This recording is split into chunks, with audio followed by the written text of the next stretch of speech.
আসসালামু আলাইকুম viewers, FifthGears এর নতুন একটি এপিসোডে আপনাদের সবাইকে স্বাগতম। আজকে আমরা এসেছি টয়োটা প্রিয়াস 2016 মডেলটি রিভিউ করার জন্য।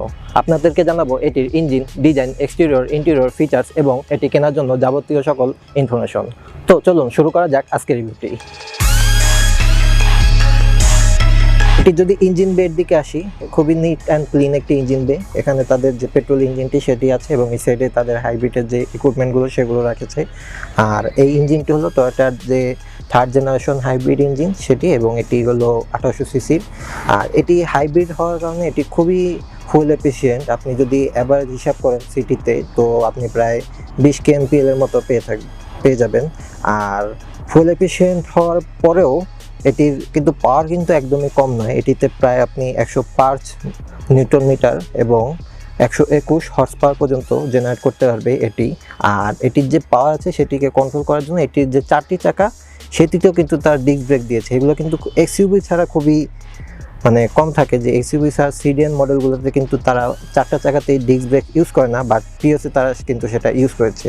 আমরা যদি এটির সাইড প্রোফাইলে যাই, এখানে মাঠগাটের উপরে তারা এখানে হাইব্রিড ব্যাস দিয়েছে এবং এটি ঠিক উপরেই তারা একটি সাইড মিরর দিয়েছে, এবং সাইড মিররটির সাথে এখানে তারা ছোট একটি উইন্ডো দিয়েছে। এবং এই উইন্ডোটি সবথেকে বড় সুবিধা হলো, আপনি যখন কর্নার নেবেন তখন আপনার এই কর্নারে কোনো অবস্টাকল থাকলে আপনি সেটি দেখতে পারবেন। সাধারণত হয় কি, এখানে যদি ব্লক থাকে সেক্ষেত্রে আপনি সাইডে কোনো কিছু থাকলে আপনি সেটি দেখতে পারবেন না, এবং কোনো অ্যাক্সিডেন্ট হওয়ার সাইডে কিছু থাকলে অ্যাক্সিডেন্ট হওয়ার একটা সুযোগ থাকে। কিন্তু এটির ফলে আপনার সেফটি তো একটা বাড়তি এডিশন যুক্ত হচ্ছে, এবং আপনি যখন কর্নার নেবেন তখন সেটি খুবই স্পষ্টভাবে দেখতে পারবেন। আর এরপর যদি আসি, এটির যে পুরো লেন জুড়ে তারা এখানে একটি স্পোর্টস ব্যাগ টাইপ একটা ফিল দিয়েছে, এবং গাড়িটি রুফটি একদম শুরু থেকে শেষ পর্যন্ত একদম টেলগেট পর্যন্ত গিয়ে একবারে মিলে গিয়েছে। নর্মাল সিডানগুলোতে যেটা হয়, প্রথমে ছাদটি একদম নিচে কার্ভ হয়ে যায় এবং তারপর টেলগেট পর্যন্ত যায়, বাট এটির ছাদ এবং টেলগেট একদম সমানভাবে চলে গিয়েছে। আর এটির যদি সাইডে আসি, এখানেও তারা দুটি শোল্ডার লাইন পেছনের দরজা থেকে একদম টেলগেট পর্যন্ত তারা নিয়ে গিয়েছে। এবং এটির হাতল যদি আসি, এখানে তারা কোনো ক্রোমের কোনো কিছু দেয়নি, কিন্তু চাইলে আপনি আফটার মার্কেটে হাতলে প্লাস এখানে জ্বালানোর নিচে আপনি ক্রোমের এক্সট্রা কিছু লাগিয়ে নিতে পারবেন, সেক্ষেত্রে আপনাকে একটা এক্সট্রা লুক দিবে। তাছাড়াও আপনি যদি এটির সাইড প্রোফাইল দেখেন, এটি কিন্তু খুবই স্পোর্টি এবং ফ্যামিলি কার হিসেবে কিন্তু এটি ইউজ করা গেলেও আপনি চাইলে এটিকে একটি স্পোর্টস কার টাইপ একটা ফিলও পাচ্ছেন একটা ফ্যামিলি কারেও, এবং একটি নর্মাল সিডেন গাড়িতে। এবং আপনি যদি আরও কিছু আফটার মার্কেট এক্সারসাইজ লাগিয়ে নেন, সেক্ষেত্রে আপনি এটিকে আরও বেশি গর্জিয়াস এবং আরও এক্সপেন্সিভ একটা লুক দিতে পারবেন। এটিতে তারা 15 ইঞ্চ টায়ার ব্যবহার করছে। আর এটি যদি টায়ার নাম্বারের কথা বলি, এটি হলো P195/65 SR15, এবং এটি হলো এটির স্ট্যান্ডার্ড যে টায়ার সাইজ। এটি আপনি চাইলে এটির থেকে ছোট বড় আপনি যে কোনো সাইজের ব্যবহার করতে পারেন, কিন্তু সেক্ষেত্রে আপনার ফুয়েল ইকোনমিতে কিন্তু এটি ইফেক্ট করবে। আর এটির যদি ব্রেকের কথা আসি, এটিতে কিন্তু তারা সামনে এবং পেছনে দুটোতেই তারা ABS এবং ডিস্ক ব্রেক ব্যবহার করেছে। আর এটির যদি ডিস্ক ব্রেকের সাইজের, রোটরের সাইজের কথা বলি, এটি কিন্তু 10 ইঞ্চির সাইজের ডিস্ক ব্রেক। তো এটির পেছনটিও আপনাদেরকে দেখাই। তো যদি আমরা এটির পেছনের চাকা আসি, সামনের চাকার থেকে পেছনের চাকার কোনো ডিফারেন্স নেই। এটি পেছনেও তারা 15 ইঞ্চ অ্যালয় হুইল ব্যবহার করেছে, এবং সেই একই 195-এর যে টায়ার সাইজ সেটি তারা এখানে ব্যবহার করেছে। এবং পেছনেও কিন্তু তারা নর্মাল সিডেনের বিপরীত তারা কিন্তু ডিস্ক ব্রেক ব্যবহার করেছে। সাধারণ যে সিডেনগুলো আছে, এলিয়ন, প্রিমিও কিংবা অন্য যে কোনো সিডেন গাড়িগুলোতে কিন্তু ড্রাম ব্রেক ব্যবহার করে, কিন্তু প্রিয়াসে তারা কিন্তু ডিস্ক ব্রেক ব্যবহার করেছে। তো সেটি কিন্তু অনেক বেশি একটা এক্সট্রা সেফটি দিবে যখন আপনার অনেক হাই স্পিডে থাকবেন। এবং এছাড়া কিন্তু পেছনেও তারা ABS ব্যবহার করেছে, অর্থাৎ এটির যে 4টি চাকা 4টিতেই তারা সামনে পেছনে ABS ব্যবহার করেছে। তো এটি যদি রেয়ার প্রোফাইলে আসি, এখানে এটি তারা সাইডের যে শোল্ডার লাইনটি আছে এটির সাথে মিলিয়ে তারা পেছনের যে টেল লাইটটি সেটি আছে, এবং এটি কিন্তু যে টেল লাইটটি এটি কিন্তু একদম ইউনিক, অন্য যে কোনো গাড়ি থেকে আলাদা। এবং এটার যে কাছাকাছি যে লাইট এরকম অন্য কোনো মডেলের টয়োটা বা অন্য কোনো কার ম্যানুফ্যাকচারার কিন্তু এরকমটা করেনি। একদম খুবই ইউনিক, এবং অনেক দূর থেকে দেখলে আপনি বুঝতে পারবেন যে এখানে একটি প্রিয়াস যাচ্ছে আপনার সামনে। আর এটি পেছনে যদি আসি, এটি এখানে তারা একটি স্পয়লার টাইপ একটা ডিজাইন দিয়েছে, এবং এখানে একটা ছাদের মতো আছে, যদিও এটার কোনো ফাংশনাল কোনো ইউজ নেই, ডিজাইন পারপাসে এটা একটা এক্সট্রা লুক দিয়েছে এটাতে।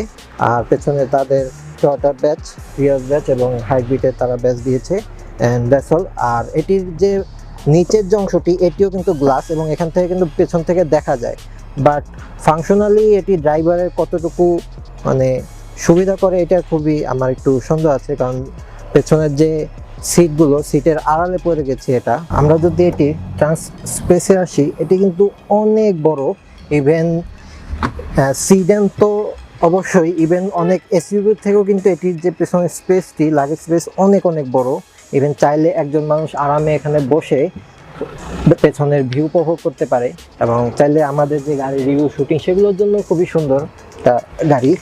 আর আপনি যদি কোথাও ফ্যামিলির সাথে পিকনিকে যান বা আউটডোরে কোথাও ঘুরতে যান, সেক্ষেত্রে কিন্তু আপনি চাইলে এখানে একজন ইভেন চাইলে দুজন পাশাপাশি বসে বাইরের যে ন্যাচারাল ভিউ সেটি উপভোগ করতে পারেন। তো চলুন এটির ইন্টেরিয়রগুলো দেখা যাক।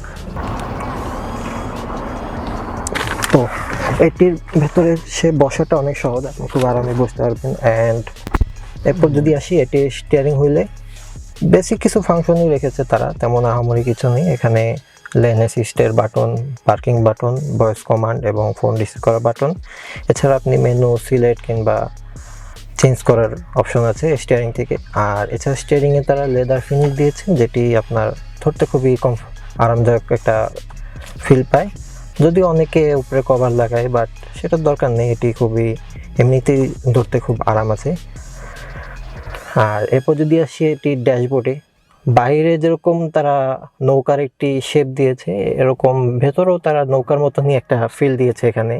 ইভেন সাইড থেকে একটি দরজা থেকে শুরু হয়ে উপরে আসে এবং একটি আবার প্যাসেঞ্জার সাইডের দরজার সাথে আবার মিলে যায়। আর এটির মাঝখানে তারা যে ইনস্ট্রুমেন্ট ক্লাস্টারটি রেখেছে, এখানে খুব বড় করে আপনার স্পিড, গাড়ি কোন গিয়ারে আছে, টাইম এবং অন্যান্য যাবতীয় সব ইনফরমেশন আপনি এখানে পেয়ে যাবেন। ইভেন এখন টয়োটা তাদের প্রায় সবগুলো হাইব্রিডে কিন্তু সেম কনসেপ্টটা ইউজ করতেছে। যেমন আপনি যদি বলেন নোয়া কিংবা নোয়া স্কোয়ার যে গাড়িগুলো আছে, সেগুলোতে কিন্তু ঠিক এরকম মাঝখানে বড় ইনস্ট্রুমেন্ট ক্লাস্টার। আর এটির সামনে এখানে ফ্রন্ট এসি প্যানেল এবং মাল্টিমিডিয়া প্যানেল এখানে, অ্যান্ড এসি কন্ট্রোল। আর এসি কন্ট্রোলটা ঠিক নিচে তারা এখানে গিয়ার শিফটার দিয়েছে। অ্যান্ড গিয়ার শিফটারটা ইউজ করাটা একটু ডিফিকাল্ট, যেমন আপনি যদি রিভার্সে দিয়ে রেখে দেন তো আবার আগের জায়গায় এসে পড়বে। তো এখানে আপনাকে দেখতে হবে যে ইনস্ট্রুমেন্ট ক্লাস্টারে যে কোন গিয়ারে আছে এটি। আর পার্কিং মোডে দিলে এখানে প্রেস করলে ইটস পার্কিং। আর নিচে একটি স্টোরেজ স্পেস দিয়েছে এবং এখানে একটি ট্রে আছে, যদিও এটার কোনো ফাংশনাল কোনো ইউজ নেই, জাস্ট তারা এক্সট্রা হিসেবে দিয়ে দিচ্ছে। অ্যান্ড এখানে cup holder, and that's all. সামনে একটা মিড বাজেট গাড়িতে যে ধরনের ফিচার্স থাকা দরকার, একদম প্রপারলি ফিচারগুলো তারা যতটা সম্ভব দেওয়ার চেষ্টা করেছে এই গাড়িটিতে। তো যদি এটির রেয়ার প্যাসেঞ্জার কমফোর্টের কথায় আসি, পেছনে কিন্তু তারা অনেক লেগ স্পেস দিয়েছে। তো সামনের যে ড্রাইভার সিটটি, এটি যেই কনফিগারেশনে ছিল এতক্ষণ আমি যে বসছি, সেই সেম কনফিগারেশনে কিন্তু আছে। তারপরেও আমি পেছনে যে বসছি, অনেকটা আমার হাঁটু থেকে অনেক বড় একটা স্পেস আছে, এবং আমার যে মাথার উপরেও অনেক বেশি শোল্ডার স্পেস আছে এবং খুব আরামে বসা যায়। এমনকি এখানে 3 জন বড় মাপের মানুষ খুব আরামে বসতে পারবে। এছাড়া যদি এটির মাঝখানে আসি, এখানেও কিন্তু একজন বড় মাপের মানুষ খুব আরামে বসতে পারবে। আর এটির মাঝখানে কিন্তু এখানে কোনো এসি প্যানেল দেয়নি তারা।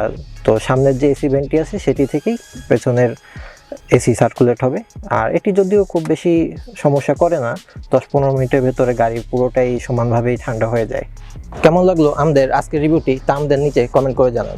ভালো লাগলে লাইক দিন, শেয়ার করুন আপনাদের বন্ধুদের সাথে, এবং আমাদের চ্যানেলের লেটেস্ট সব রিভিউ সবার আগে পেতে আমাদের চ্যানেলটি সাবস্ক্রাইব করে পাশে থাকা বেল আইকনটি প্রেস করে দিন। দেখা হবে পরের কোনো রিভিউতে। টিল দেন ভালো থাকবেন। আসসালামু আলাইকুম।